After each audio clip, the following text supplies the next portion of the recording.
বঙ্গ সফরে প্রধানমন্ত্রী বিশেষ অনুষ্ঠান আমি রয়েছে দেবাশিস চক্রবর্তী আপনাদের সঙ্গে।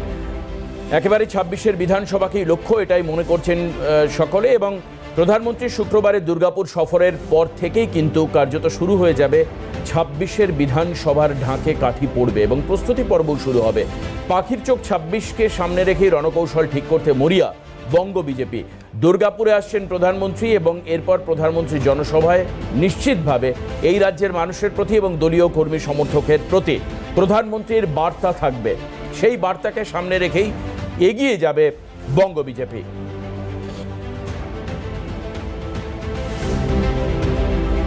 আমরা প্রস্তুতির ছবি দেখতে পাচ্ছি সারা দুর্গাপুর, গোটা দুর্গাপুর এলাকা জুড়ে প্রধানমন্ত্রীর কাট আউট, পোস্টার, পতাকা লাগানো হয়েছে, বিজেপির দলীয় পতাকা শহরের বিভিন্ন কেন্দ্রে, শহরের প্রাণকেন্দ্র থেকে শুরু করে বিভিন্ন ক্ষেত্রে রয়েছে।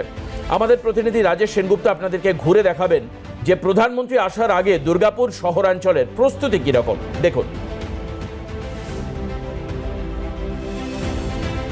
রয়েছে আগামীকাল এবং নেহরু স্টেডিয়ামে এই মুহূর্তে দাঁড়িয়ে রয়েছে এবং দেখা যাচ্ছে যে প্রস্তুতি কিন্তু একদম শেষ পর্যায়ে এবং ইতিমধ্যে কিন্তু এসপিজি যারা আছেন তারা কিন্তু তারা কিন্তু মাঠ নিরাপত্তা খুঁটিয়ে দেখছেন। ঠিক অন্যদিকে বিজেপির যারা নেতৃত্ব আছেন তারাও কিন্তু এখানে এসেছেন এবং মোদীর সভাকে ঘিরে কার্যত কিন্তু বলা যেতে পারে দুর্গাপুরে বিজেপি কর্মীদের মধ্যে কিন্তু একটা উচ্ছ্বাস, আমরা সেই উচ্ছ্বাসটা আমরা দেখতে পাচ্ছি। এবং ইতিমধ্যে বলা যাচ্ছে যে বঙ্গ যে নির্বাচন রয়েছে বাংলায় আগামী ২৬-এ, সেই ২৬-এ নির্বাচনে কিন্তু এই বঙ্গ সফর দিয়ে কিন্তু নির্বাচনের দামামা বেঁচে গেল বলে সেটাও কোনো মনে করা হচ্ছে।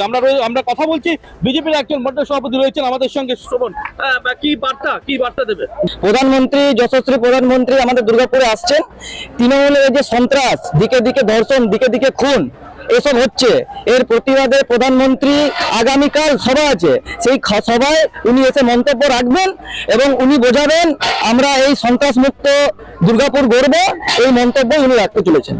সুতরাং দেখা যাচ্ছে যে ইতিমধ্যে বিজেপির যে একদম বুস্তরের যারা রয়েছেন তাদের মধ্যে কিন্তু একটা বাড়তি উচ্ছ্বাস আমরা দেখতে পাচ্ছি। আমরা কথা বলবো মন্ডল সভাপতি যিনি রয়েছে বুদ্ধদেব মন্ডলের সঙ্গে, ৩ নম্বর মন্ডলে। কি বলবেন বুদ্ধদা? বলবো, আমরা বলার কোনো ভাষা নেই। আমরা স্বপ্ন দেখছি মোদিজিকে আর কয়েক ঘন্টার মধ্যে আমাদের দুর্গাপুরে মাটিতে পাচ্ছি।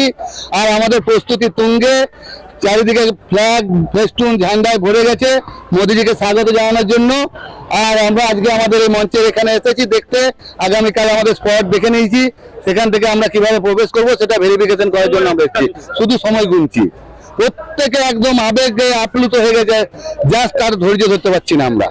বুঝতে পারছো বিজেপি কর্মীদের মধ্যে কিন্তু বাড়তি একটা উৎসাহ, সেই উৎসাহ ইতিমধ্যে কিন্তু দেখা যাচ্ছে। এবং বলে রাখি যে আজকে অর্থাৎ শ্রমিক ভট্টাচার্য আসছেন এবং তিনিও কিন্তু মাঠে আসবেন, তিনি সাংবাদিক সম্মেলন করার পর। এবং কার্যত কিন্তু বিজেপি কর্মী সমর্থকদের মধ্যে বাড়তি উচ্ছ্বাস এবং বলা যেতে পারে যে ২৬-এর যে বিধানসভা নির্বাচন, সেই বিধানসভা নির্বাচনে কিন্তু একদম নির্বাচনের যে দামামা, সে দামামা কিন্তু কার্যত বেজে উঠল। তাদের মধ্যে যে উচ্ছ্বাস, বাড়তি যে উচ্ছ্বাস, সেই উচ্ছ্বাস আমরা দেখতে পাচ্ছি। এখনো পর্যন্ত যে নরেন্দ্র মোদী আসছেন দুর্গাপুরের মাটিতে পা দেবেন, তার জন্য কিন্তু বিজেপি কর্মী সমর্থক নেহরু স্টেডিয়াম রয়েছে, নেহরু স্টেডিয়ামে কিন্তু কার্যত তারা কিন্তু আনন্দে ভেতর এবং উল্লাস করছেন তারা। এবং আগামীকাল সেই পুণ্যভূমিতে নরেন্দ্র মোদী দুর্গাপুরে আসছেন এবং সেই সভাকে ঘিরে কিন্তু কার্যত এই কর্মী তারা সমর্থক রয়েছে একদম বুথ লেভেলে, তাদের মধ্যে কিন্তু উৎসাহ চোখে পড়ার মতো। দুর্গাপুর থেকে রাজেশ সেনগুপ্ত, কলকাতা নিউজ।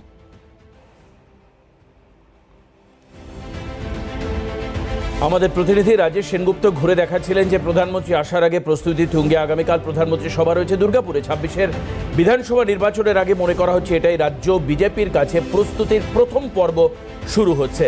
আর যখন একেবারে প্রস্তুতি তুঙ্গে আপনারা দেখতে পাচ্ছিলেন, সমর্থকদের মধ্যে উচ্ছ্বাস উল্লাস রয়েছে, মঞ্চ বাঁধার কাজ চলছে, শহরের বিভিন্ন এলাকায় কাট আউটে ছেয়ে গিয়েছে, দলীয় পতাকা লাগানো হয়েছে। ঠিক সেই সময় অতিরিক্ত আরেকটি আকর্ষণ হচ্ছে যেখানে মিঠুন চক্রবর্তীও উপস্থিত থাকবেন আগামীকালকের জনসভায়। প্রীতিশ বন্দ্যোপাধ্যায় আমাদের প্রতিনিধি আমাদের সঙ্গে রয়েছেন। প্রীতিশ, যেখানটা জানতে চাইবো যে কালকে ২৬-এর মূলত বলা যেতে পারে যে ২৬-এর ঢাকে কাঠি পড়ে গেল বিজেপির দিক থেকে, অন্যদিকে মিঠুন চক্রবর্তী সহ আর কে মঞ্চে উপস্থিত থাকবেন? অবশ্যই বিজেপির রাজ্য নেতৃত্ব থাকবেন, সঙ্গে প্রধানমন্ত্রী অবশ্যই সর্বোপরি চমক। কি হতে পারে আগামীকালে?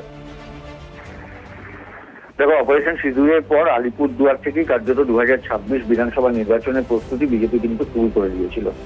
এবং আলিপুরদুয়ারের দুদিন আগেই কিন্তু প্রধানমন্ত্রীর সভার পরেই রাজ্যে এসেছিলেন কেন্দ্রীয় স্বরাষ্ট্রমন্ত্রী অমিত শাহ এবং সেখানে তিনি নেতাজি ইন্দোরে তিনি একটি সভা করেছিলেন, দলীয় বৈঠক করেছিলেন, দলীয় সভা করেছিলেন। সামগ্রিকভাবে এবার প্রধানমন্ত্রী ফের তিনি আসছেন রাজ্যে। তিনি আগামীকাল রাজ্যে আসবেন, দুর্গাপুরে তিনি সভা করবেন এবং কিছু সরকারি কর্মসূচিও রয়েছে, কিছু উদ্বোধন রয়েছে তিনি করবেন। এবং মিঠুন চক্রবর্তী, যিনি বিজেপির কেন্দ্রীয় নেতা এবং কেন্দ্রীয় কমিটিতে তিনি রয়েছেন, তিনিও কিন্তু আগামীকালকে দুর্গাপুরের যে সভা, সেই সভায় উপস্থিত থাকবেন। এবং তার সঙ্গে সঙ্গে রাজ্য বিজেপির যারা নেতারা রয়েছেন তারাও কিন্তু উপস্থিত থাকবেন আগামীকালকে সভায়। নতুন সভাপতি হয়েছেন শ্রমিক ভট্টাচার্য, এবং তার সভাপতি হওয়ার পর এই প্রথম প্রধানমন্ত্রী নরেন্দ্র মোদী তিনি কিন্তু রাজ্যে আসছেন। এবং সেটাও দেখার যে প্রধানমন্ত্রী নরেন্দ্র মোদী শ্রমিক ভট্টাচার্যকে দীর্ঘদিন ধরে তিনি চেনেন। এর আগে শ্রমিক ভট্টাচার্যের যে নির্বাচনী প্রচার, সেখানেও তিনি কিন্তু প্রধানমন্ত্রী তিনি এসছেন। অটল বিহারী বাজপেয়ীর সময় থেকে শ্রমিক ভট্টাচার্য তিনি নিজে রাজনীতি করে এসছেন। অটল বিহারী বাজপেয়ী তাকে ব্যক্তিগতভাবে শ্রমিক ভট্টাচার্যকে চিনতেন এবং দলের দীর্ঘদিনের একজন পোড় খাওয়া সৈনিক শ্রমিক ভট্টাচার্য, তাকেও কিন্তু সংবর্ধনা দেওয়া হবে আগামীকালকে দুর্গাপুরের যে সভা রয়েছে প্রধানমন্ত্রী সেখানে। এবং তার সঙ্গে সঙ্গে সুকান্ত মজুমদার এবং বিরোধী দলনেতা শুভেন্দু অধিকারী তারাও কিন্তু উপস্থিত থাকবেন। এবং সব থেকে উল্লেখযোগ্য বিষয় সেটি হচ্ছে প্রাক্তন বিজেপি রাজ্য সভাপতি অর্থাৎ দিলীপ ঘোষ, তিনিও কিন্তু আগামীকালকে সভায় উপস্থিত থাকবেন। দেবাশিস। ধন্যবাদ প্রীতিশ।